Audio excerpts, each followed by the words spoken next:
que na terceirização da contratação das empresas terceirizadas que trabalham para o Estado e para a administração pública federal, o decreto prevê estabelecimento de metas de inclusão, ou seja, aquela empresa que estiver contratando afrodescendente, ela tem uma pontuação maior. Né? Não tem, olha, você não quer contratar, não tem problema, eu só vou passar o negócio, aquela licitação que tem aqui, a empreiteira, traz para aquela ali que está contratando mais gente, contratando afrodescendente. E na licitação, na terceirização e na licitação também dos negócios da administração pública federal. O presidente da República, quando abriu, o atual presidente Lula, quando abriu a Assembleia Geral da OIT, ratificou o seu compromisso pessoal e o compromisso do seu governo no combate à discriminação racial e ao racismo no Brasil. A pergunta é se já tinha um decreto do presidente da República anterior e o compromisso de ratificação do presidente atual, por que a administração pública federal não cumpre o decreto 428? Né, que prevê essas três formas de ação afirmativa também. Então, veja que o projeto do deputado Amarilli também tem uma previsão legislativa anterior da administração, inclusive de governos diferentes, de partidos políticos diferentes, e que, infelizmente, não sei por que os ministros de Estado não cumprem a ordem do chefe, né, porque o comandante-chefe é o presidente da República, seja de um governo ou de outro, e o decreto está em vigor.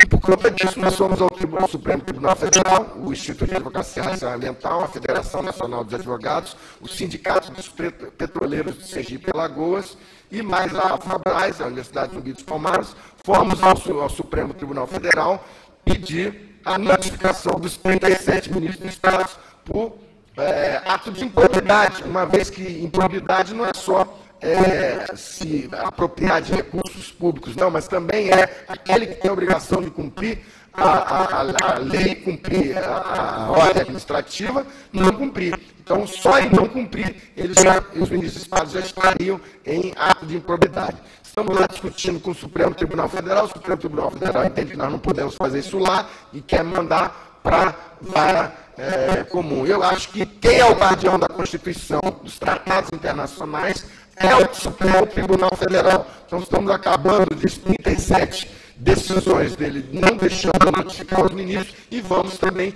seguir o caminho pontilhado pela Simone Diniz, empregada negra que eu me referia. Vamos mandar as 37 notificações para a Corte da OEA também e fazer a denúncia do Estado brasileiro, e agora também no plenário do Supremo Tribunal Federal, porque ele que tem a obrigação de guardar a Constituição e os tratados internacionais. Se ele se coloca na posição de não receber, entendo que também deva receber as restrições da Corte Internacional, e aí se fica um exemplo a todo o judiciário brasileiro de primeira instância. No dia que o Supremo tiver um tipo de admoestação desse tipo, vai ficar muito mais fácil a gente ver todos os juízes de primeira instância, os tribunais, mandando muitas liminares a favor da inclusão do afrodescendente. E por conta também desse decreto, nós ajuizamos uma ação civil pública exatamente para que o Supremo Tribunal Federal notificasse e fizesse, como ação civil pública, fizesse cumprir a legislação que os ministros do Estado, a nosso ver, não estão cumprindo. Portanto, são argumentos e subsídios que vêm em prol da cotas para os negros serviços públicos no Estado de Mato Grosso, porque já há uma legislação federal desde 2002, né, e que caminha no mesmo sentido. E que não vem sendo cumprida. Então, já fico alerta também para que logo depois que seja aprovada a lei, se adote medidas drásticas de fiscalização do seu cumprimento, inclusive, se necessário for, indo às portas do tribunal para obrigar aqueles que têm obrigação de cumprir as leis que são votadas nesse Estado. Por fim, o deputado mencionou, antes de falar disso aqui, eu queria falar na questão do evento que teve lá ontem no Rio de Janeiro, que na verdade é uma verdadeira gincana, né, de eventos que acontecem nesse mês de novembro. Então, ontem no Rio de Janeiro houve um evento com o governador do Estado, o Sérgio Cabral, a ex-governadora Benedita da Silva, várias autoridades, E o governador mencionou lá a possibilidade de anunciar já nesse dia 20 o estabelecimento de metas de cumprimento para a Secretaria de Educação. O governo vai incluir metas agora para cumprimento pela Secretaria de Educação, para cumprimento da Lei 10.639, que está ligado nesse sentido de buscar também as razões do porquê precisa ter esse tipo de cota. E de esclarecimento, e de se ver que aquele que está contrário hoje, na medida que ele mergulhar nos números de estatísticos que são produzidos pela sociedade brasileira, ele vai enxergar que alguma coisa tem que ser feita. Talvez não fosse o melhor instrumento, talvez não fosse a melhor ferramenta, mas não apareceu nenhum outro.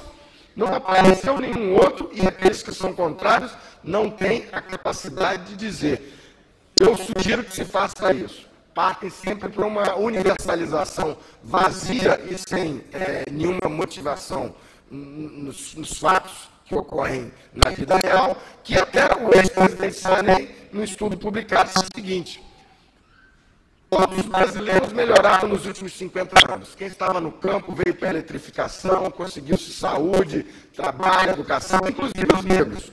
Mas as linhas paralelas permaneceram iguais.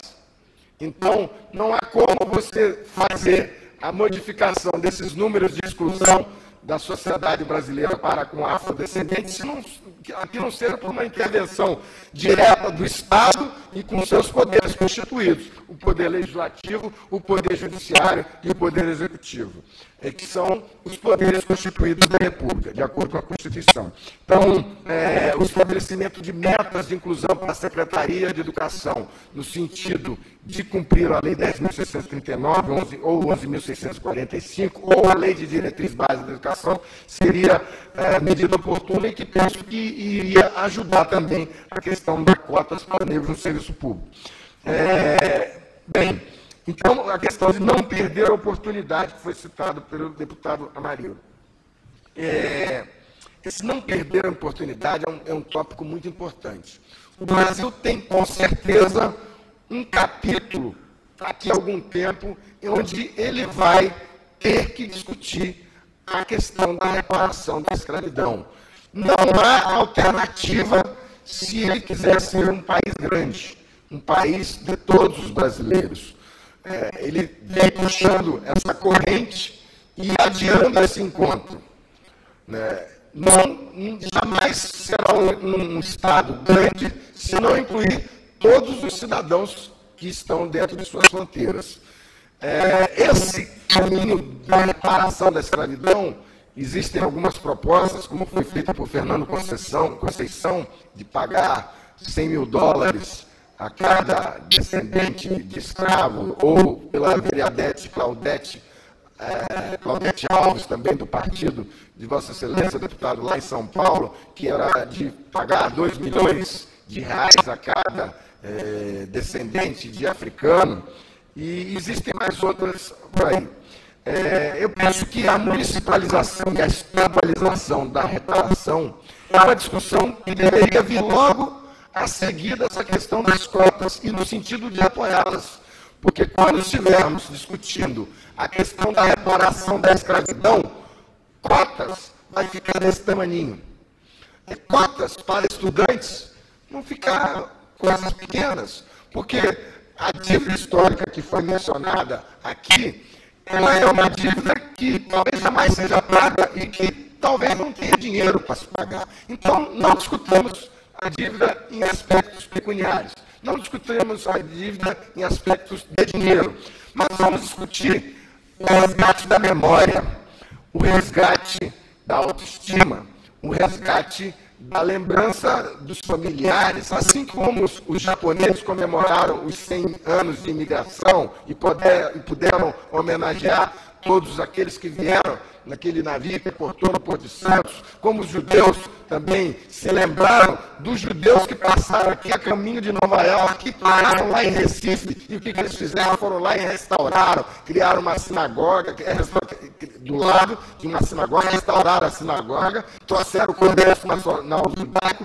e virou um ponto de visitação do judaísmo mundial. Agora, por que os negros não podem ter esses direitos?